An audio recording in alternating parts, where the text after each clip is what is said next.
টাকাটা পকেট থেকে বের করে বালিশের নিচে রেখেছি, বালিশের নিচে। তো ঘুম থেকে উঠেছি, জোহরের নামাজ পড়েছি, বের হয়ে গিয়েছি বাহিরে দুপুরের লাঞ্চ করার জন্য। কিন্তু টাকা যে বালিশের নিচে ছিল আমি ভুলেই গেছি। হোটেলে খেতে গেছি, বিল দেওয়ার জন্য বলেছে, বিল হয়েছে 600 থেকে 700 টাকা। পকেটে হাত দিয়েছি, দেখছি টাকা নাই। মাথা তো আমার ঘুরে গেছে, কিরে টাকা আমি রাখলাম কোথায়? হঠাৎ করে মাথায় আসছে, আরে টাকা তো আমি হোটেলের বালিশের নিচে রেখে এসেছি। সঙ্গে সঙ্গে কোনো কথা ছাড়াই গাড়ি ঘুরিয়ে হোটেলে আসলাম। এসে খুব বিনয়ের সাথে ম্যানেজার সাহেব বললাম, স্যার আমি আবরারুল কাসিফ হুজুর, আপনি আমাকে চেনেন?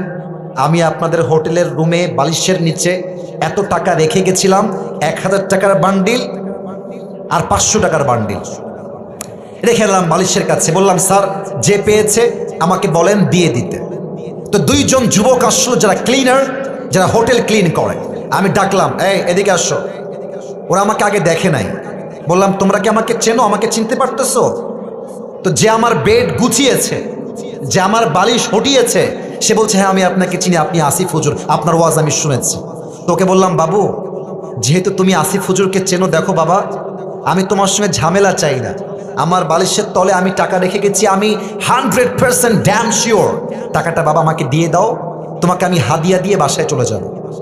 যুবকটা মুখের উপরে বলছে, না আমি টাকা দেখি নাই, জীবনেও না, এটা সম্ভব না, আমি 1 টাকাও হাত দেই নাই। আমি বললাম, প্লিজ ট্রাই টু আন্ডারস্ট্যান্ড, একটু বোঝো, আমার বাদ মাগরিব প্রোগ্রাম, আসর আজান হয়ে গেছে, দিয়ে দাও বাবা, কোনো ঝামেলা চাই না, থানা পুলিশ চাই না, দিয়ে দাও। আমি বুঝালাম, আমার ড্রাইভার বুঝালো, পিএস বুঝালো, ম্যানেজার বুঝালো, সে বুঝতে রাজি না।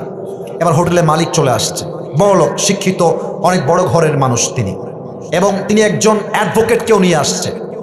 সিসিটিভি ক্যামেরা ওপেন করা হলো, কে গেছে হুজুরের রুমে আর কে বের হয়েছে। তা আমি চোর ধরতে গিয়ে নিজেই চোর হয়ে গেছি। তারা আমাকে বলতেছে, আপনি যে টাকা রাখছেন তার প্রমাণ কোথায়? আমাকে বলতেছে, বিনয়ের সাথেই বলছে যে, স্যার আপনি যে টাকা রেখেছেন এখানে 40,000 টাকা, তার প্রমাণ কি, আপনি আমাকে বলেন।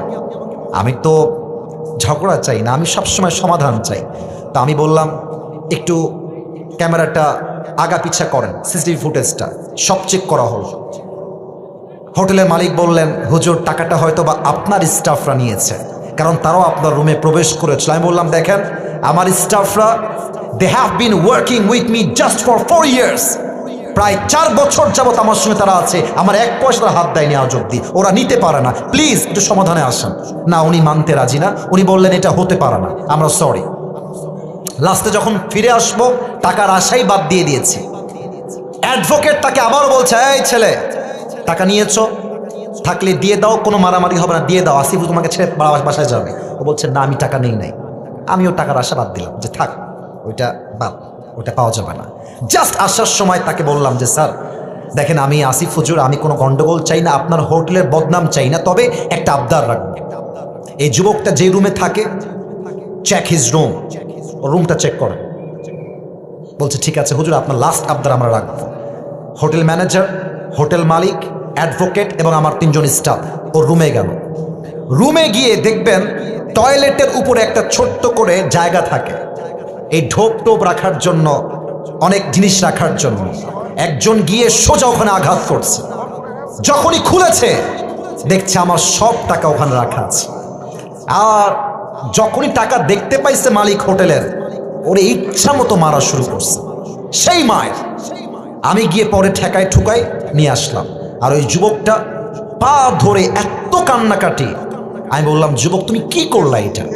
তুমি আমাকে বলতা যে হুজুর আমি টাকাটা পেয়েছি, নেন আপনি, আপনার যা মন চা আমাকে খুশি হয়ে দিবেন, তাতেই আমি খুশি, আমি তোমাকে দিতাম অনেক টাকা খুশি হয়ে। তুমি কি করলা? এখন তুমি টাকাটাও পাইলে না, তোমার চাকরিও হারায় গেল। শিক্ষা কি পেলেন? শিক্ষা একটা, যদি আপনি জ্ঞানী মানুষ হয়ে থাকেন, আপনি মাথায় রাখবেন যে আমার এই টাকাটা দামি নয়, আমার বিশ্বাসটা দামি। যদি আমি বিশ্বাস রাখতে পারি, পুরস্কারও থাকবে, চাকরিও থাকবে, জীবনটাও সুন্দর হবে। মূর্খতা করবেন, চাকরিও থাকবে না, জীবনটাও অসুন্দর হয়ে যাবে। ঠিক কিনা বলেন?